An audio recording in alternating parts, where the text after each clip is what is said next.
a few questions on the concepts that we have talked about. Uh,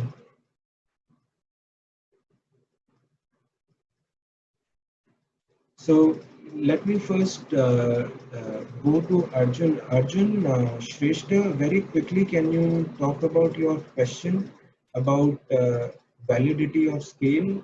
If you are using already validated scale, uh, what is the comment you have received?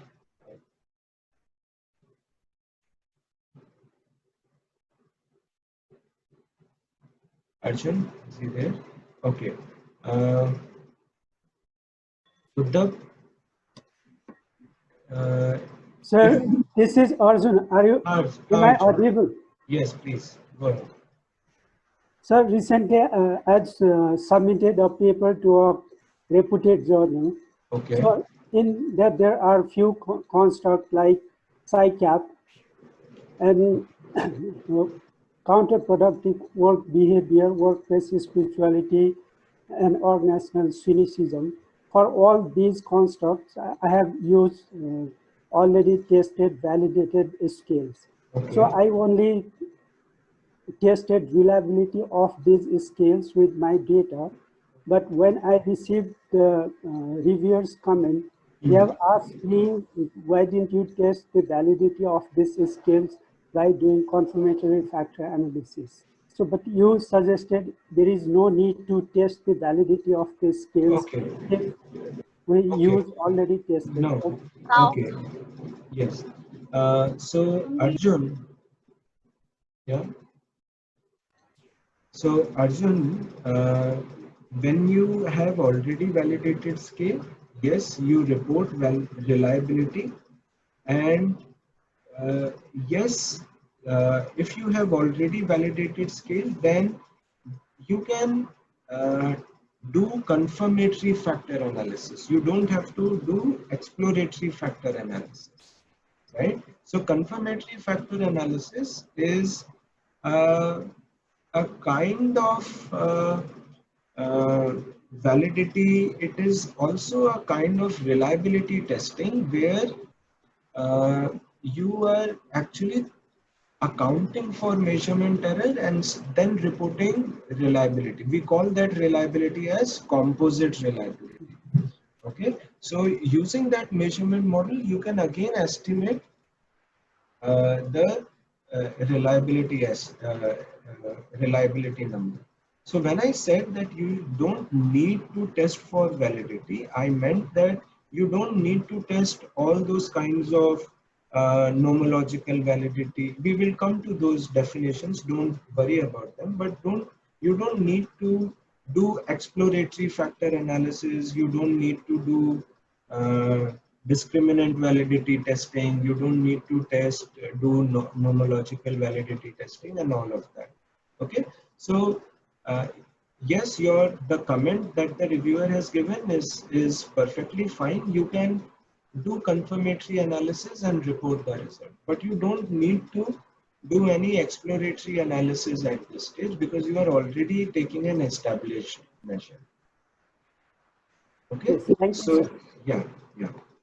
Uh, if you have reversed items, Uddhav, then obviously you will have to reverse code them, okay, before running your reliability test. Otherwise, the reliability test will show poor inter-item correlation. So you'll have to do that. Uh, no, it is, Richard, to answer your question, it is not mandatory to have correlations of more than 0.7. We have just done an example where we had correlations of 0.5 and 0.6, but still we got a reliability number of 0.81, right? So it is not mandatory to have correlation values of 0.7. Okay. Yes. Jyoti, to answer to your question, if the reliability is low, you will drop, the only way to improve reliability of your construct is to drop items which are not loading properly with your construct. So if you have I1, I2, I3 and I2 is giving you poor inter-item correlation, then you drop I2 and retain the ones which are giving you good. This is called as item pruning. And yeah. How to report reliability in research papers? So Purvi, we come to that. It is simply when you talk about measure, you mention what is the uh, reliability that you have obtained uh, for the for the construct. So uh, I'll just come to that in a minute. Okay, Purvi, to answer your question.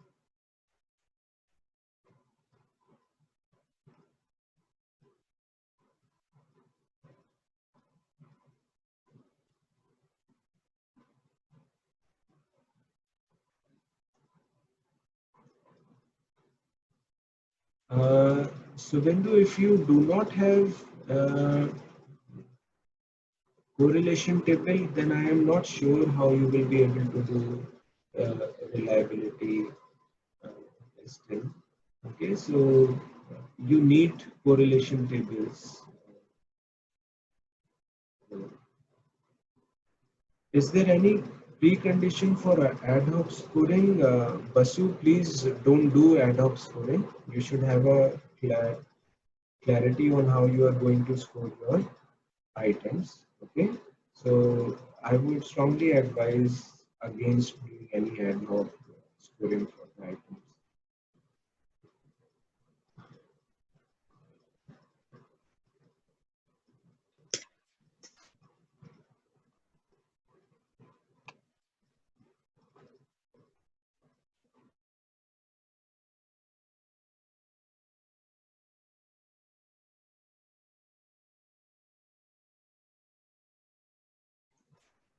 Hello, Silky, are you there?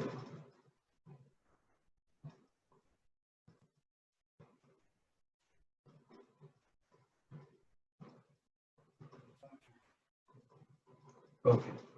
Okay, then let us go ahead. If you are getting a reliability number of 0.6 also, uh, you can make a try.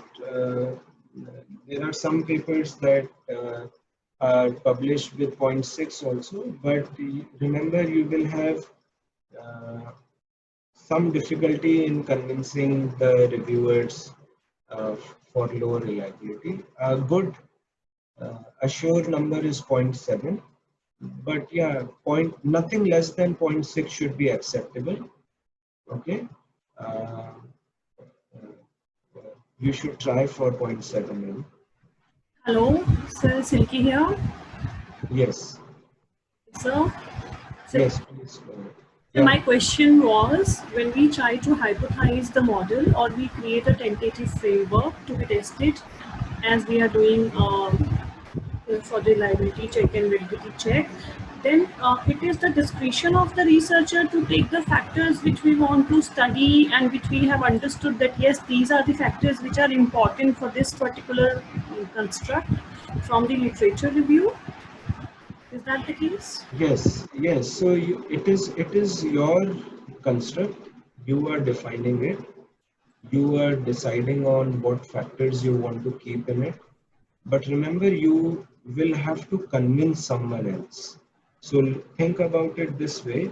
You can decide to do anything with your construct. You are defining it. You can read literature. You can do all those types of things and then come to a definition of your construct. But you need to provide proper justification in the research paper as to why did you include only these dimensions and not other dimensions and so on. So you will have to convince giving proper logical arguments to people, okay, which uh, yeah, so just be mindful of that. Right, sir. Thank